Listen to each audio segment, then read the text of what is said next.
A hospital is underwater right now, not in some distant country with no resources, on American soil. 180 miles per hour. That is not a typo. Super Typhoon Sinlaku just detonated across the U.S. Pacific Islands like a freight train wrapped in a Category 5 nightmare. And the images coming out of these islands right now are unlike anything I have seen in years of tracking these systems. Thousands of people without power, medical facilities flooded, entire communities essentially cut off from the outside world. And here is the part that nobody is leading with. This storm did something meteorologically that has scientists genuinely alarmed. Stay with me, because what I'm about to walk you through goes way deeper than the headlines. I have been tracking Sinlaku since it was a tropical disturbance spinning quietly in the warm waters of the Western Pacific. And I want to be honest with you, the rate at which this system intensified was not normal. It was not within the expected range. It broke the model forecasts multiple times. The National Weather Service, the Joint Typhoon Warning Center, these are the best meteorologists on the planet, armed with satellite arrays and supercomputers. And Sinlaku outpaced their worst-case projections. Let that sink in. When the models designed to prepare us for disaster say, this is as bad as it gets, and reality comes in worse, we have a problem, a serious problem. And the people living on these islands knew it was coming. They had warnings, they had time, and the storm was still catastrophic. That tells you everything about what we are dealing with here. Now let's get into what actually happened, because the timeline of this storm's development is one of the most alarming things I have tracked in recent memory. Sinlaku began its life as a modest cluster of thunderstorms, a tropical disturbance that most forecasters were watching but not panicking over. Standard stuff for the Western Pacific this time of year. The ocean surface temperatures in the region where Sinlaku developed were running between 2 and 3 degrees Celsius above the long-term average. I know that sounds small. 2 degrees. Who cares? Here's your analogy. Think of the warm ocean like jet fuel for a storm. 2 extra degrees doesn't sound like much, but it's like upgrading from regular gasoline to aviation fuel. The engine doesn't just run a little better. It runs completely differently. It runs at a level it was never designed to sustain, and that is exactly what happened. Within 24 hours of being declared a tropical storm, Sinlaku's central pressure was dropping faster than forecasters were comfortable predicting publicly. Within 48 hours, the winds were already at typhoon strength. And then, this is the moment I want you to pay close attention to. There was a 24-hour period where Sinlaku's maximum sustained winds increased by more than 50 miles per hour. 50. In one day. That is the definition of rapid intensification. But what Sinlaku did goes beyond even the official rapid intensification threshold. Meteorologists call it explosive deepening. It's rare, it's terrifying, and it's becoming less rare than it used to be. But that's not even the real story here. The real story is where this storm made landfall and what it found when it got there. The Northern Mariana Islands, Guam, U.S. territories in the Western Pacific that have lived under the shadow of powerful typhoons for generations. These communities are tough, they are experienced, they know how to prepare, and they were still overwhelmed. The Commonwealth of the Northern Mariana Islands, Saipan, Tinian, Rota, these islands sit directly in the typhoon belt of the Western Pacific, one of the most storm-active corridors on Earth. They have endured Typhoon U2 in 2018, one of the strongest landfalling storms in recorded history for U.S. territories, and rebuilt. They have come back before.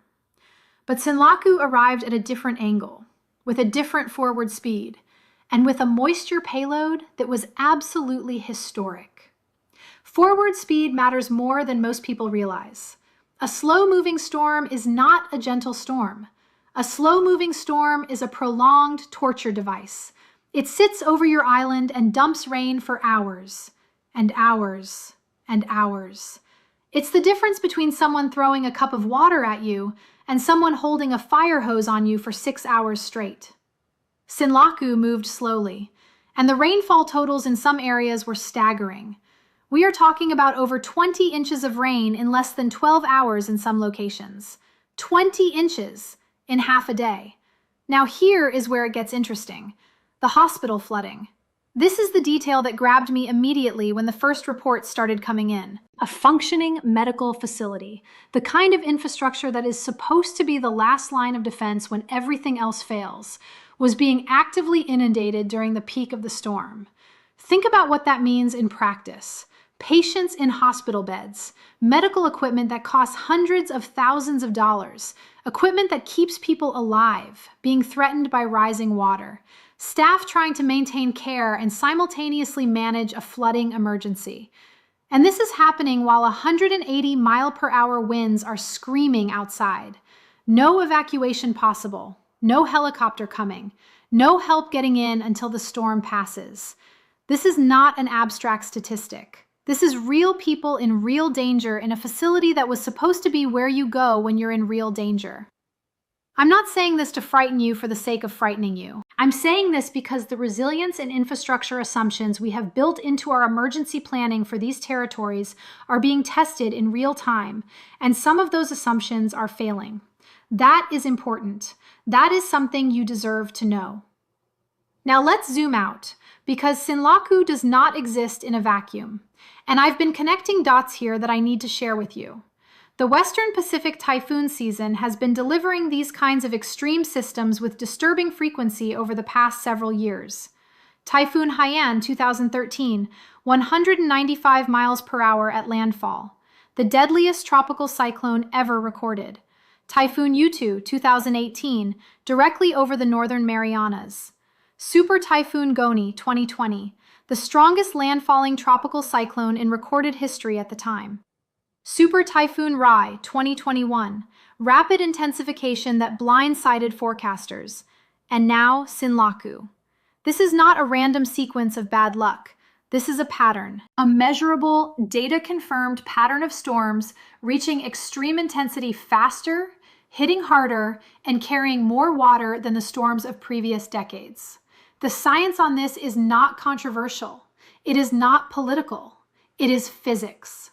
Warmer water holds more energy. Warmer air holds more moisture.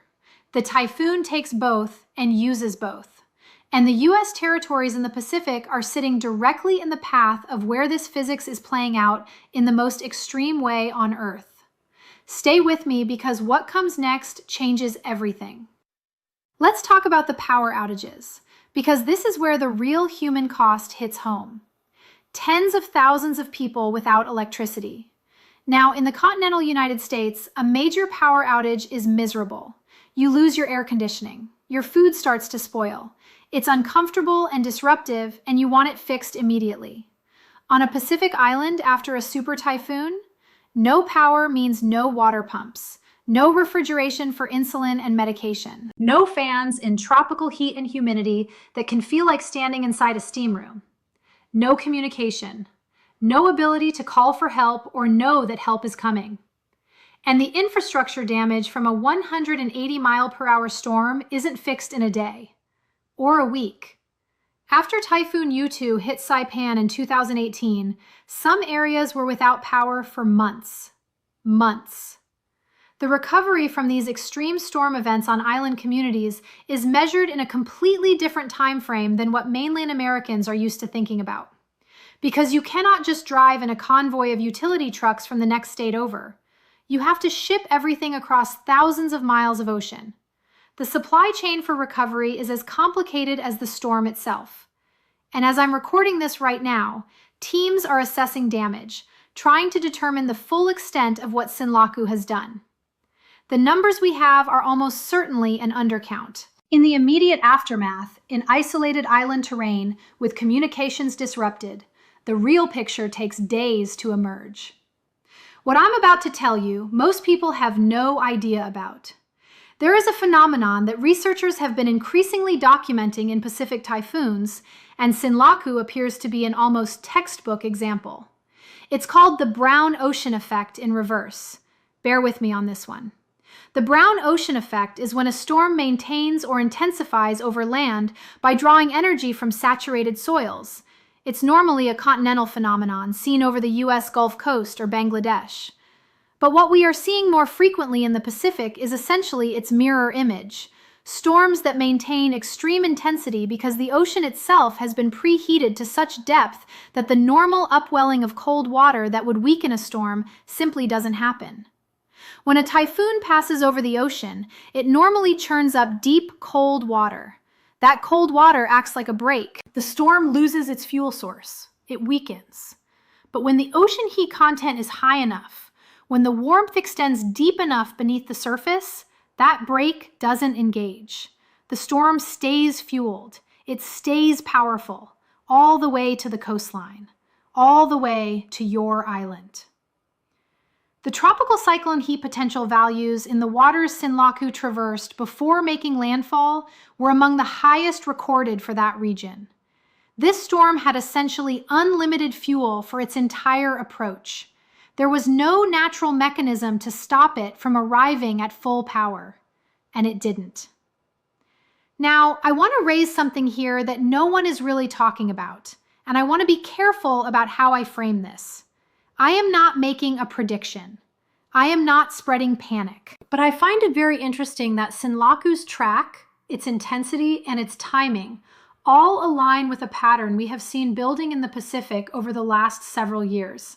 A pattern where the peak intensity of Western Pacific typhoons is occurring closer and closer to coastlines. Not in the open ocean where nobody is. Near land, near people. The technical term is time of peak intensity approaching landfall, and the data from multiple independent research teams suggests this window is compressing. Storms are arriving at their worst just as they reach shore, not weakening, not giving communities any grace period, just maximum violence, maximum impact, maximum human cost. Sinlaku fits that pattern precisely. And the question I keep coming back to, the question I think we all need to sit with, is whether our infrastructure and emergency planning for these territories reflects this new reality. Because right now, the evidence suggests it does not. But that's not even the real story here. Let's talk about what this means for you. Specifically, if you are watching this from the mainland United States, you might be thinking, this is happening thousands of miles away. This is a Pacific problem. And I want to gently push back on that framing. The Northern Mariana Islands, Guam, these are American communities, American citizens, people who serve in the U.S. military at extraordinarily high rates. People who have as much right to federal protection and rapid disaster response as anyone in Florida or Texas or Louisiana. The conversation about extreme weather preparedness, about infrastructure resilience, about what we owe to our island communities, that conversation belongs to all of us. Because the storms that hit Guam today are part of the same planetary system that produces the hurricanes that hit the Gulf Coast tomorrow. It is one ocean, one atmosphere, one climate system. And the extreme behavior we are watching unfold in the Western Pacific is a preview. I will say that directly. It is a preview. The intensity trends, the rapid intensification trends, the compound flooding from rain and surge that we are seeing in the Pacific, those trends are being documented in the Atlantic Hurricane Basin too. What happens to Saipan under Sinlaku is scientifically related to what happens to Tampa or Houston under a Category 5 hurricane. Same mechanism, same physics, different ocean. Now here is where it gets interesting. I have been in contact with and monitoring closely the scientific literature coming out in the last 12 to 18 months specifically on Western Pacific typhoon intensification. And there is a growing body of research suggesting that the traditional Saffir-Simpson scale, the one that gives us Category 1 through 5, may be becoming inadequate for describing the true destructive potential of modern extreme storms. The scale maxes out at Category 5. 156 miles per hour or higher, you're a Cat 5. That's where the scale ends. But Sinlaku came in at 180 miles per hour. And there is a meaningful, measurable difference in destruction between 156 miles per hour and 180 miles per hour. Think about it this way. Wind damage doesn't scale linearly with speed. It scales with the cube of the wind speed. That means a 10% increase in wind speed produces roughly a 33% increase in destructive force. Going from 156 to 180 miles per hour is not a 15% increase in danger. It is dramatically more destructive than that. And we are categorizing both storms the same way. Both get the label Category 5. Both get the same public messaging, same evacuation protocols, but they are not the same storm, not even close. Some researchers have quietly been discussing what a Category 6 designation would look like. It's not official, it's not policy, but the conversation is happening, and storms like Sinlaku are exactly why. Stay with me because what comes next changes everything. I want to talk about the next 72 hours because this is where the situation for the affected communities becomes even more critical. The storm has passed, the winds have died, but the crisis doesn't end when the last band of rain moves through. In many ways, it begins. Water infiltration into buildings means mold begins developing within 24 to 48 hours in tropical heat. Contaminated water supplies create disease vectors. Debris, and in a 180 mile per hour storm, debris becomes projectile and structural hazard, blocks roads that emergency responders need. And the psychological toll on communities that have now been through multiple extreme storms begins to compound. There is a term in disaster research called disaster fatigue. It's real. It's documented. It affects not just survivors, but the responders and volunteers who show up to help. And island communities that face repeated extreme events, who rebuild and then face another catastrophic storm a few years later, experience disaster fatigue at a level that is difficult for outsiders to fully comprehend. The resilience of these communities is extraordinary. But resilience is not infinite. And right now, in the hours after Sinlaku, the immediate priority is search, rescue, and medical stabilization. If you want to help, and I know many of you do because this community genuinely cares, the most effective path is direct financial support to established organizations already on the ground in the Marianas. Not material donations at this stage. Cash is king in disaster response because it lets people buy exactly what's needed locally. Now, I want to close with something that I've been sitting with since I started putting this video together. We talk a lot about extreme weather as a future problem, something that's coming, something we need to prepare for. But Sinlaku is not a future problem. The hospital flooding on that island right now, that is not a projection. That is not a model output. That is real water in a real building where real people are trying to survive. The future is here. It arrived at 180 miles per hour. And the question, the urgent, unavoidable question, is what we choose to do with that information. Do we treat each storm as a standalone event, a tragedy to grieve and recover from and then file away? Or do we start connecting the dots? Typhoon Yutu, Typhoon Goni, Typhoon Rai, Super Typhoon Sinlaku. Same pattern, same escalation, same communities absorbing hit after hit. I have been tracking these systems for years, and the trend line is not subtle anymore. It is not something you need a scientific degree to see. You just have to look. Really look, without flinching. And when you connect what happened today on those islands to the broader data, the broader pattern, I think you arrive at the same place I have arrived at. This is not normal. This is not an acceptable new normal. And awareness, informed, science-grounded, honest awareness is the first step toward demanding something better for our island communities, for the people who have been standing on the front lines of this crisis, not by choice, but by geography, for the next generation who will inherit whatever decisions we make right now. If this video reached you, if it gave you something that the nightly news didn't, please consider hitting that subscribe button, not because I'm chasing numbers, but because staying connected to this channel means you will not be caught off guard. When I see a system developing that has the potential to do what Sinlaku did, you will know about it before it makes headlines, before it's too late to matter. That is what I am here for. I'm watching the atmosphere for you. I'm watching the ocean temperatures. I'm watching the pressure anomalies and the jet stream patterns and the sea surface heat maps, so you don't have to wake up one morning to a catastrophe you never saw coming. Because the people of Saipan, Tinian, and the surrounding islands saw this one coming. They prepared as best they could, and 180 miles per hour arrived anyway. Imagine facing that without any warning at all. That is the world I am determined to help you avoid. In the next video, and I am already working on it, I'm going to take you deep into the ocean heat maps that I believe are setting up another dangerous season in the Pacific Basin. The numbers I'm looking at right now are not comfortable, not even a little bit. You are going to want to see this. Stay safe, stay informed, I'll be here.